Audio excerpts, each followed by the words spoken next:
trading day. Basil Chapman, what's going on? Hi, Tom. How are you doing? Welcome back. Thank you. Great to be back. It was great to be away, too. Yes, it's nice to have a break from the market. Seriously. But I bet you were still watching the market even though you were away. And I appreciate you doing the shows and helping Tommy with the show in the morning, Basil. It was awesome, Oh, man. it's my pleasure. I was listening to you guys. Yeah, it was great. Great content, man. Good. Thank you very much. So this is very interesting because in the Chapman Wave, we're always, let me just show this for new people listening to TFNN. I try to identify the lowest low bar, and then each successively higher peak are alphabetized sequentially all the way from an A to a G. It's at that fourth highest peak we call peak D that other things can happen. It doesn't have to, but that's where very often you can get the deepest correction, but you can go higher to E, F, and G. So with that said, here we are in the Dow. We're looking at the peak D that was made on the 8th of June at 27,580. It slides sharply down to 24,843, and then it starts a rally. And it has a whole bunch of different techniques that I've discussed here before in my show, the Tiger Technicians Hour, as well as for subscribers. I show every day.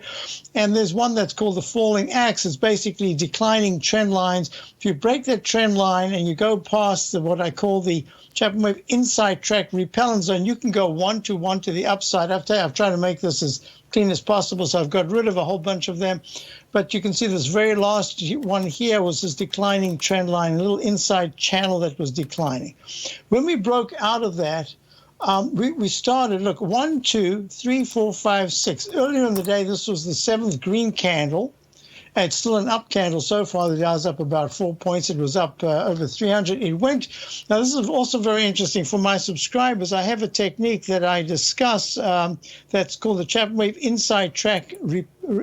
It's called the Chapman Wave Target or Repellent and Support Lines. That's really it. And basically, you can see here in this chart, the green shows the automated resistance levels. Well, it pierced the previous ones, but today's one was up at 28,154. The high today was 28,154. So it went right to that level, to the penny, and then it pulled back. And here's the other thing. In the Chapman Wave methodology, what are we looking for? We're looking for at least a D. Well, we've just gotten to leg C. And what I said to subscribers this morning, and every day, maybe I'll just show this, every day I give a very, it's quite an important analysis of everything that's going on. So here's my chart of the Dow. And what I'd said is that we've had 6 candles. Many of them were Marabuza candles. That's where you have no wicks or just about no wick. And we had that yesterday. And I said right here is where we can start to expect that if by after 1:30 today, here it says, at this particular point it says, if after 1:30 p.m., the Dow gives back over 50% or more of the earlier high, expect Wednesday to be a weakish session. So with that said, what we saw, this is the real thing. Here we are. We went over that. We went very much over it. We went to that resistance. Now we pulled back, except we're at C. And that says there should be some kind of a pullback, maybe tomorrow, maybe even going into Thursday.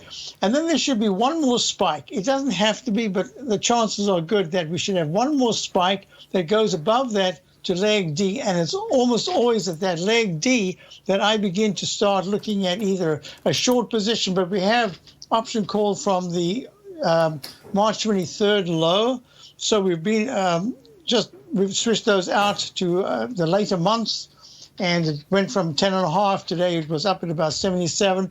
So I'm not sure if I even want to get out of it. I'll have to make a decision about it, but we will definitely start implementing some kind of a short protection coming up in the next couple of days. And one of the reasons is, look, here's the S&P. S&P is already at a level, I call it G/C, so it's almost like the Dow. Good technicals, it could be a little bit more of a pullback, and maybe one thing I call a rogue wave, where out of the blue you just suddenly get the spike to the upside. It goes just above the previous high, and the very candle that does that closes towards the low, the next day it's sharply lower. So I am anticipating, especially with the QQQ, having already given me a signal that says that that peak F that was made 5 days ago with 2-bar, I call it the 2-bar reversal, slightly lower low. So 274.98 is the high. We're trading now at 266.58. If the Qs start to go close underneath 265, I think that this is going to become at least a sideways digestive phase. It could be a little deeper, but I think we're going to use time, and we'll see if we use price as well. There's been, no one can deny there's been some spectacular moves. So we've got a lot of positions. We've still got our Agilent, which we got at 70, just over 70. It ran all the way to 99, and we've taken pieces off, and we've still got a core position. It's showing at 96. I think it's digesting gains. We actually added a bank stock the other day, which has done really well. We got it in the 24s. Today it's at the 27s. And we're taking a jab at the commodities index. I think there's a chance that some of the commodities might rally a little bit. And we've got a very nice gain in this particular stock. I've mentioned it before. CRS, Cirrus Core, we're in at 443. It's 756. We've taken some off, and now it's trading at about 693. I think there's cup formation, another pattern that we look at with that peak D right there. I think it could pull back a little more.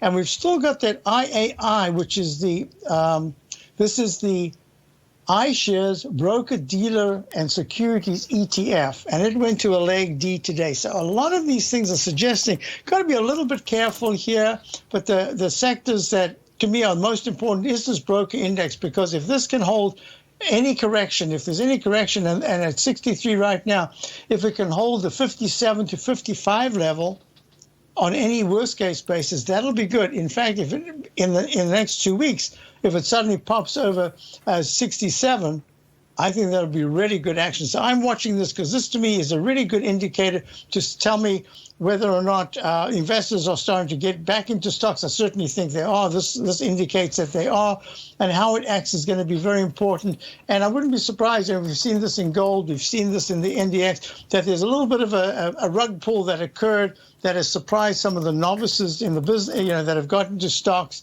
And well, it's wild, Basil. I don't mean to interrupt you, but what's wild is that it's really Apple that is smoked. Apple, folks, is only down $11.60. That took the Dow Industrials down. It took the Nasdaq down. It took the S&Ps down. And it's only down $11. And it's very heavy weighting. So if Apple again, it's the biggest. Inside the Dow, it just took the Dow south, man. I mean, it's pretty amazing, man. Wow. Yeah.